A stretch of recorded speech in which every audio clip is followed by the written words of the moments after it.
السلام علیکم. السلام علیکم. جناب صاحب، میں اپنی بات کا آغاز کرنے سے پہلے آپ کو ایک واقعہ سنانا چاہتا ہوں. حجاج بن یوسف کا، جو وقت کا بہت ظالم حکمران ہوا کرتا تھا. ایک معصوم بچی نے اس کو آواز لگائی. اس نے اپنی تمام حکمران کو چھوڑا، اس کے پیچھے گیا اور ان کی مدد کی. آج کا نوجوان اپنی صلاحیتوں کو بلا چکا ہے.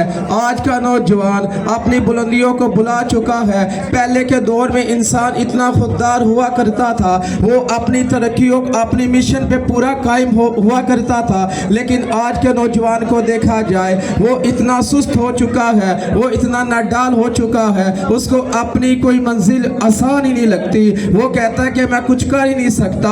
پہلے کے نوجوان جو ہوا کرتے تھے وہ اتنی محنت کرتے تھے، وہ اتنا مقام حاصل کرتے تھے. لیکن آج کے نوجوان کچھ بھی نہیں کرتے. فلسطین میں کتنا ظلم ہوا، فلسطین میں کتنی ماؤں بہنوں کو شہید کیا گیا، فلسطین میں کتنے ماؤں بہنوں کو ذبح کیا گیا، لیکن کسی نے کوئی آواز نہیں اٹھائی. کیوں؟ انسان اندر سے ظالم ہو چکا ہے.